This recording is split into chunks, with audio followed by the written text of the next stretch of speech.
The HOA president and board will never be the same after they get exposed for what they do in this story. Get ready, it's a wild ride. I bought my home in 2001 in a 42-home community. We bought right after 9/11, and we picked the community because the HOA fees were very low at just $51. It wasn't long after that we bought the home in the community. We got a sweet deal because of this, and the business had really slowed after 9/11 before those dues started going up. I was 22 at the time. Looking into the financial reports and into the meetings, it became very clear why the dues were going up. The board was a little fiefdom set up by the developers of the homes. Our management company was a subsidiary corporation of the home builder, and the board members were a combination of one of the home developers and two of the very first home purchasers in the community, a 3-person board. The first action the board took with that increase in funds was to remove trees that were not even on the HOA's property. They were trees that sat in an area that the HOA had access to for weed abatement.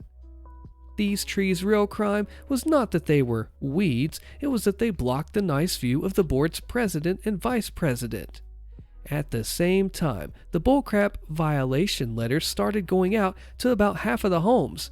You aren't mowing enough. You aren't watering enough. Every petty thing that you can think of, they were issuing warning letters and starting to fine homeowners.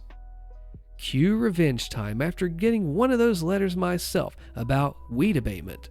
Ironically, it was researching the community's CC&Rs about weed abatement that led me to realize the trees that were cut were not on HOA property, and it was researching the annual budget that led me to finding out the huge weed abatement expense that was actually the community's funds being spent to remove trees solely for the 2 board members' homeowners' views. I then found out that in California, all anyone needs to initiate a recall of the entire board and install a new one, if successful, was the signatures of 5% of the homeowners delivered to the current board. That's a total of 3 houses in a 42-home community. The board was issued a recall notice not 48 hours after that I'd found out about the law, delivered to the management company in person. Ironically, the home builder's corporate office was in the exact same building as the management company. You think they would have wanted to not make their association so obvious, but hey, it was 2002. This is also when I found out that the management company basically had the entire board in its pocket because they dragged their feet with the recall vote. They set it as far out as they could by law in the middle of the day. Instead of holding it in the community like all board meetings, they set the place at a local park a couple of miles away. They thought they were so brilliant doing this. So, me and my wife put together a proxy voting form for the election, and we went to every door in our community. We told them what was happening with their money, their plans to create an architecture committee that would require all homeowners to get approvals for any additions or changes, and everything. It took us 3 rounds around the neighborhood, plus a couple of extra visits to homes that had not answered initially. In the end, me and my wife had 26 revocable proxies for the election. For those unfamiliar with proxies, it basically gave me and my wife the power to cast that homeowner's vote for them, if and only if they didn't show up to the election. The thoughtless board and management company actually made it easier for us to collect the proxies, because a lot of homeowners flat out could not make the time and place of the meeting. The recall day finally arrives. The current board members are all there, the management company representative is there, and 8 other homeowners showed up to the meeting, 6 of whom we had proxies for and which were revoked by their attendance. They opened the meeting and started saying something about, "Oh, looks like a waste of money, there isn't a quorum, blah blah." I then said, "I'm sorry, but we do have a quorum." They're like, "No you don't, you need 22 homeowners here, and there's only 12. The 3 board members, me and wifey, and the 8 others that showed up. And that's when I pulled out the trump card. I dropped all 26 proxies on the bench table that everyone was sitting at and said, "Hey, I'm sorry, but there are more than 30 homeowners present," and then I pointed out the math. After subtracting the 6 homeowners that had showed up, we had 20 additional proxy votes that counted for both quorum and voting purposes. They all got wide-eyed, most especially the management company representative. He came over and looked at the forms very closely and compared it against a list of the homeowners. Even the people that were there and on our side did not realize how much work we had done to ensure the bullcrap ended there and now. The recall meeting was opened. The board members voted not to recall, plus their 3 friends that were on their side. The other homeowners present voted to recall, and the vote stood at 6-6, tied. I then stood and declared that we were voting our 20 valid proxy votes to recall the entire board. Recall passed, 26 votes to 6. The next vote, who replaces the board members? It ended up becoming me and wifey and another homeowner that had voted for the recall and was willing to take the seat. We elected ourselves to the board seats by a vote of 26-6. It was at this point that the management company then stated that Cannon Management was immediately resigning as the management company for the community. I then pulled out the HOA's management contract, which clearly stated that either side needed to give 3 months' notice to effect resignation, and stated that we, the new board, accepted their resignation and set an end date for their services 3 months later. The management guy was nuclear ticked off. I, a 22-year-old kid at the time, had beaten them at their game, and I had prepared for their possible quitting shenanigan. We replaced the management company after a couple of months, having had proper time to find and vet an independent company, at about half the cost, no less. Did the same with the gardening services, which was also a home builder affiliated company, also at about half the cost. The old president of the HOA put his home up for sale about a month later after we rescinded all the old violations and issued a notice to the old board members that we intended to vote on whether they had committed fraud against the association over their weed abatement tree removal action. I still vividly remember walking over to Dale's house, the old president, the day that he was moving and giving him a big wave goodbye as he was getting into the car to follow his moving truck. He gave me the finger as he drove out. Definitely one of the proudest moments in my life. Is this not full HOA takedown? They don't think you're going to do it, but you do your research and you take them out. What would you do? You can't put a lien on your house, not in your community. Posted by Tough Cookie 24/7. So this happened years ago when I was in elementary school, so maybe 15 years ago, and I was living in Florida at the time. Anyone who lives in Florida knows how often new gated communities just pop up. So our neighborhood was established and has been before I even moved into the house. The house once belonged to my uncle. We had a neighborhood watch, but no HOA. The gated community was finally built and the people were moving in. Now, we don't have a bad neighborhood, but we had some strange colored houses, lime green and magenta with giant metal lizards hanging all over it, is an example of one. Our house was simple, hand brick and half concrete painted white. It stood out compared to some of the other houses. The new gated community is an HOA community. They thought that they ruled over all. Soon, people in our neighborhood were receiving fines for their house color choices, their unsightly cars, not approved mailboxes, and other nitpicky things. My parents received some for my dad's boat being in the driveway, and even our unruly yard. We had a bougainvillea, which is vines, and which grows like crazy, and we were constantly trimming it. And we even got a fine for our fence. The old fence was chain link and the new fence was a wooden privacy fence. Don't ask why we had 2 different fences. My uncle only fenced in part of the house. It was still good fence, so my dad didn't want to rip it out. Well, my mom and dad would just pitch anything they saw coming from that gated community as they had fancy stationery. This went on for maybe 4 or 5 months. We would receive fines for not meeting HOA standards and other violations. We talked to our neighbors and they received them too. They tried to call and complain but were given the runaround and decided to pitch the mail as well. My mom received a phone call from her bank. They started to question her about the lien on the house that had just appeared in the system. My parents had less than a year left on their payments for the house. They always paid extra every month for the house loan and were always on time. My mom was super confused and said that there shouldn't be a lien. We don't have any reason for there to be a lien. Turns out the gated community filed liens on almost every house in my neighborhood. My mom told the bank the situation and called a lawyer. I'm not sure what all happened, but I know a lot of the members of that HOA faced felony fraud charges, and it was just a huge mess with a pretty big lawsuit against the HOA board. We were able to pay off the house after the lawsuit. We even had a big celebration on one of the roads, a huge cookout, and we met people that we didn't know before. I even made new friends with some kids that I didn't even know existed. People moved out of the gated community due to bad press, and a lot of the houses stood empty for a long time. When I moved away, there were still a lot of houses empty, and it was like a ghost town. Last I heard, the name of the community changed and the houses were being filled up.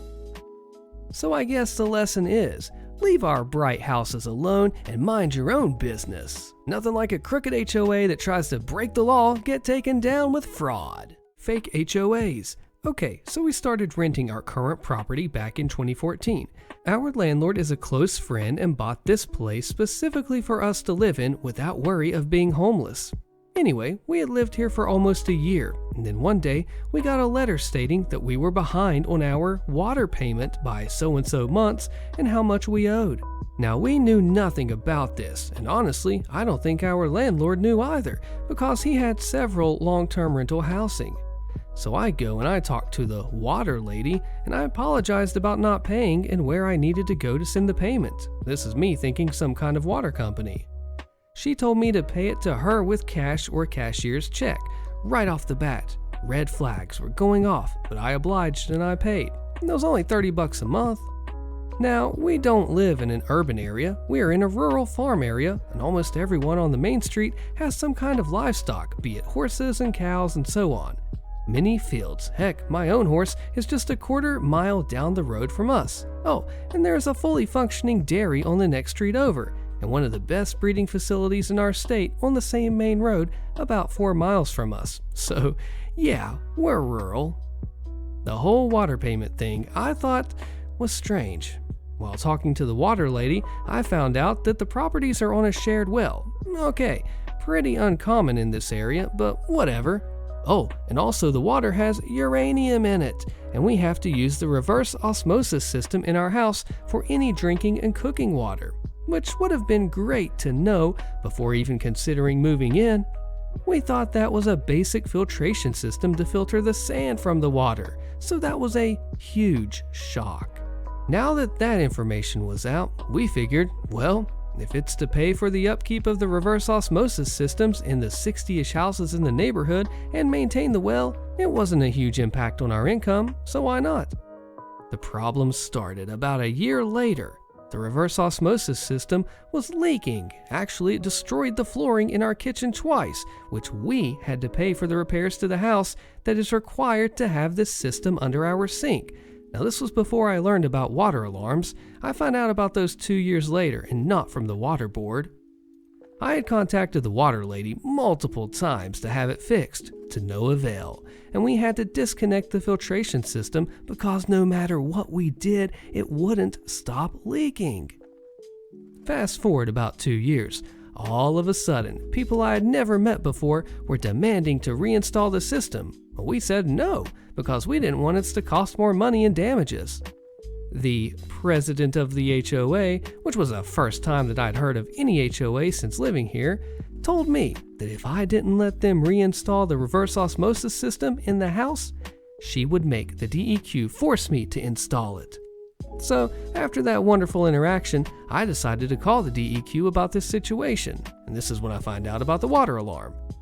I told the guy that's in charge of this specific area, and he literally laughed and said, "Miss, I can't force you to do anything, let alone step on the property without your permission."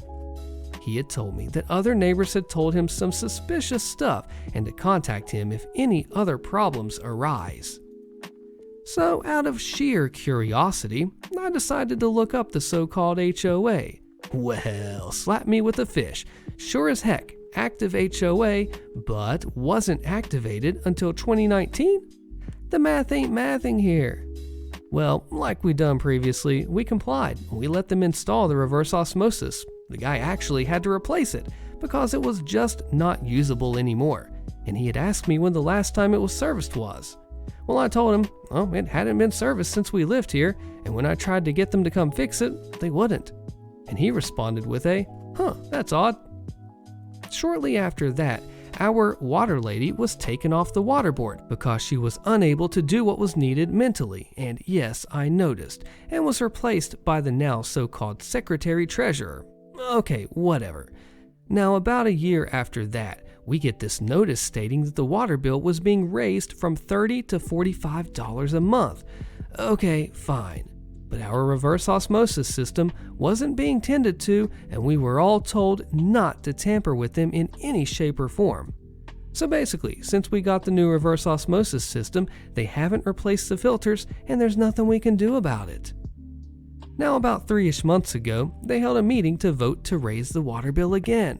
We were unable to attend the meeting, and also we weren't allowed to vote, but they decided to send us this huge explanation of why it needed to be raised and so on. Many people in the neighborhood were unable to attend because of work or other things, but somehow they got, I think it was a 38-38 vote to raise it. Huh? They raised it from $45 to $60, and now look, I know some of you guys probably pay more than that, but for us, that was a huge increase in such a short time span. So one of our neighbors asked us what we voted, and we told him, well, we weren't allowed to vote, and he asked why, and we told him because we don't own our house. And he said, well, I don't either, but I was able to vote, and I voted no, and so did many other neighbors. That was when things started getting super red flags blaring around. So around July 16th, we got a letter in the mail stating rules, many of which conflict with our state laws. So I decided to look up the state's rules and regulations regarding HOAs. And after doing some digging and finding out that they cannot raise the dues by more than 10% in a year, which they obviously did raise it more than 10%, which led me to somehow look up the HOA itself. There was an original HOA that started in 1981, but it was dissolved and forfeited in 1983, and there was no HOA until October of 2019, and it was administratively dissolved and revoked in 2021. They are still forcing dues using fear tactics to make people comply the works. There are a couple of houses for sale in our neighborhood, and one says no HOA, and the other says HOA fees $30 monthly. I don't know what to do, honestly. This is the first time that I've ever had to deal with an HOA, and obviously they're breaking laws, getting renters kicked out of their houses, just the works, and I feel like it's only a matter of time before we're going to have to move because of the HOA board pestering our landlord. The only reason we complied is to keep peace. But now that we know we're having our money stolen from us for years, it's infuriating. If we could just up and move, we would, but we can't, and we have to deal with these people. Any advice on what to do would be helpful. Also, we have no common areas unless you want to count the area where the water pumps are, which no one but board members and a landscaping company are allowed to go on.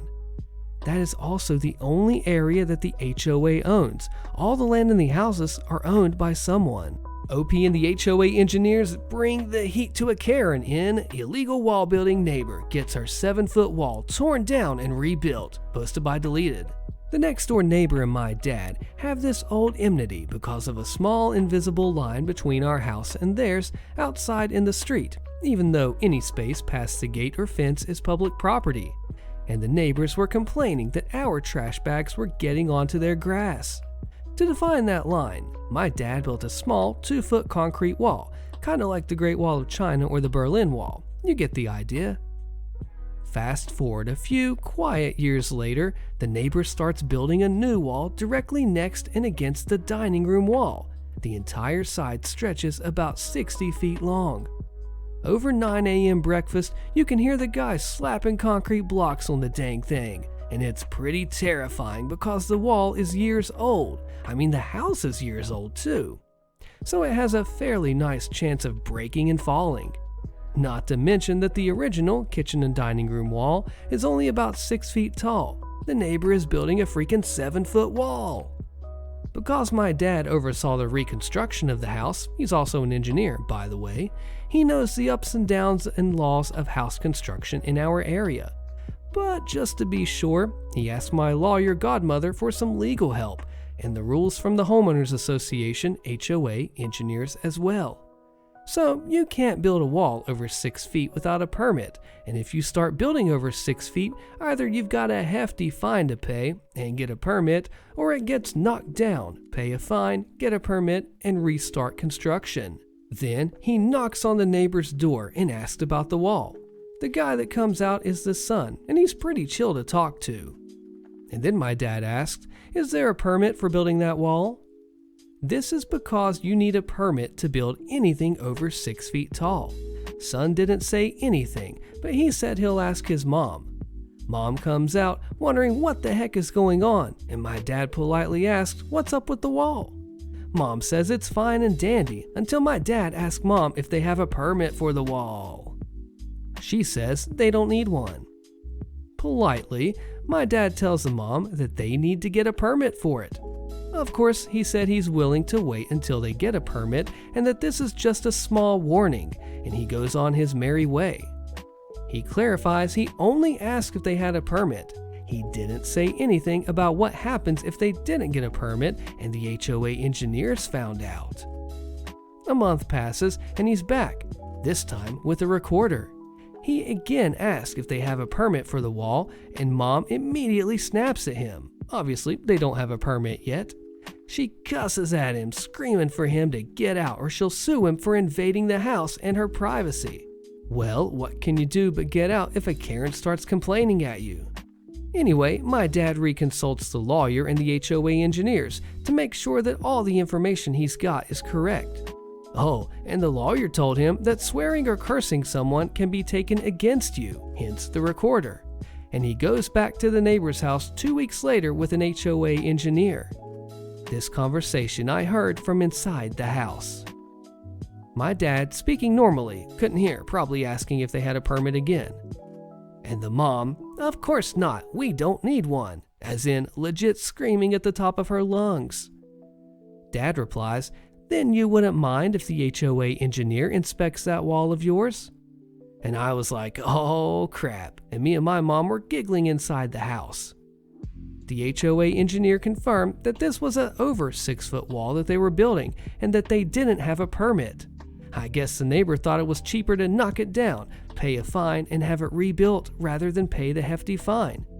We could hear the wall getting torn down a few weeks later. Or, of course, the HOA engineer said it was the only thing they could do. Oh, the recorder? He didn't even use it anymore. The stupid reconstruction of the wall was enough music for him. Your dad is sick and then he died? Well, you're responsible for the late fee, posted by ProJazz TV Trumpets. To begin, my dad had a trust set up so that if something happens to him or he died, then a trustee can handle his affairs and probate court could be avoided for his stuff after death. However, a trust only grants those permissions once certain criteria are met, such as being incapacitated and of course death. My dad got sick in December, was mentally not there after waking up from an induced coma, and never mentally recovered. During most of this, I was able to handle the basic bills with his debit card and Social Security deposits, but I could not access his savings account where he kept money for things like home and car insurance annual dues and HOA annual dues. Not wanting to rush anything, I did not petition the doctors for a certificate of incapacitation until February. That part was easy. The docs were signed off on almost immediately upon asking. That gave me the ability to contact the attorney who made the trust and activate my power of attorney, guardianship, and accept my role as successor trustee. This obviously gave me access to accounts. It took about 2 weeks for the attorney to record everything with the county. But Dad got sicker in March with an infection he could not fight and was given weeks to live. He passed in April. When you're told that your dad, a man that you love unconditionally, is going to die soon, you put things on hold and spend time with that person, like every waking moment. And I know that the power, the gas, and the water isn't going to get shut off immediately if I'm a few days late. I know the mortgage has a grace period. The car insurance company, read that again, an insurance company, even worked with me on the delayed annual payment and put his account into a monthly status with a payment that reflected the same discount given to people who pay the full year up front. The HOA, however, dues were due in April.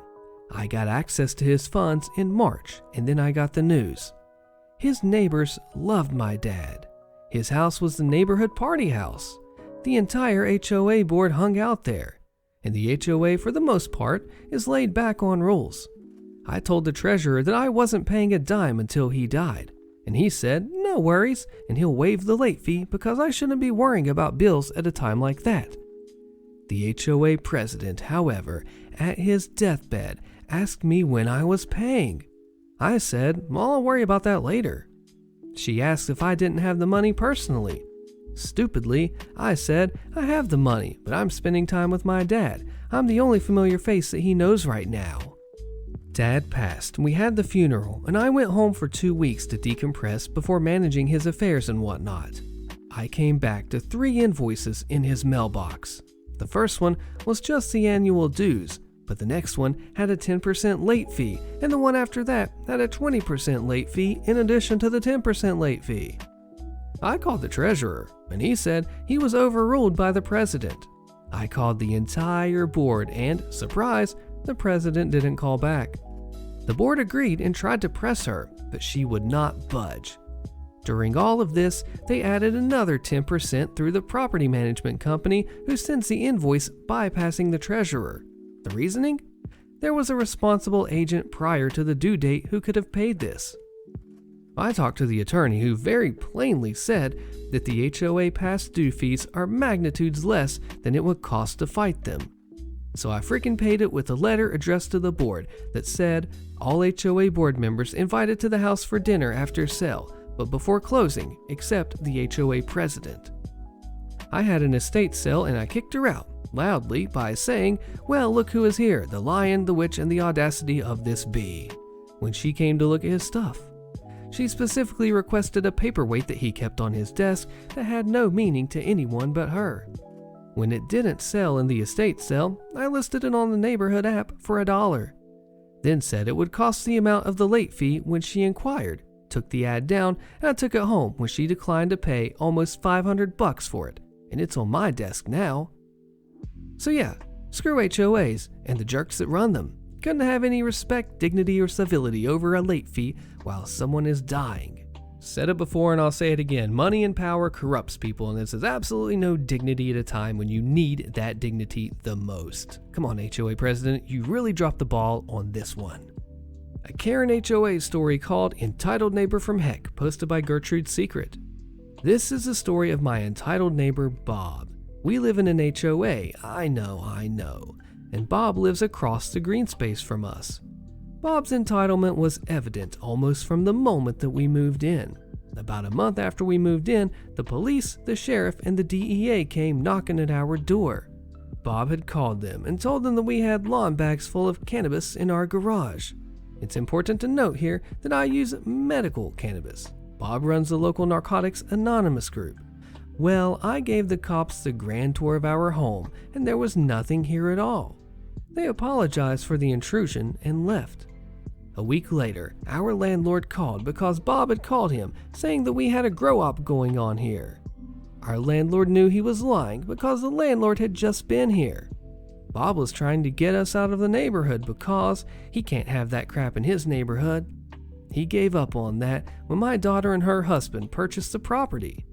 Then he started with the constant complaints and demands. We weren't allowed to feed the squirrels because it made a mess. We couldn't plant clover because it might get in his yard. We had to mow more frequently because he mows twice a week. We only mowed once and it looked bad. The list goes on and on. He mows the green space between our houses every time he mows his lawn, killing all the wildflowers, and then he tells people that they can't walk there because he mows it so it's his. The worst of his entitled behavior started 2 years ago. He decided he was going to stop using his furnace and burn wood instead. Now, I have lung cancer and my next door neighbor has COPD, so this was really bad. In January 2022, we had a stagnant air warning, which means you can only use wood stoves or fireplaces if that's your only source of heat. Bob didn't care, and the thick smoke from his wood stove blanketed the neighborhood. One morning, I woke up unable to breathe. My daughter called for an ambulance, and I stopped breathing and had to be intubated. I spent 6 days in a medically induced coma and another week in the hospital. My kids tried talking to him, and I tried reasoning with him, but he didn't care. He said he was allowed to heat his house any way he saw fit. We called the county, and they told him his wood stove was outdated and needed to be replaced. He said he would replace it, but 2 years later, it still has not happened. The final straw for me was when another neighbor and I had an argument. It was all of 2 minutes and resolved the next day. He came over screaming at me because he was not putting up with this crap in his neighborhood. Then he screamed at me that it was not fair that I got disability for cancer and he had to work all day. A month later, he was suddenly in too much pain to work. He went on disability from his job, spending his time climbing on his roof, working on his motorcycles, mowing his yard every other day, and generally just enjoying not having to work. Someone he worked with turned him in for fraud, and we had investigators out here taking pictures of his activities around the house. I made sure to have a chat with them myself. Sued the HOA. They towed my truck twice off my property with updates. Click the video on your screen so you find the final fallout of this one, and I'll see you there.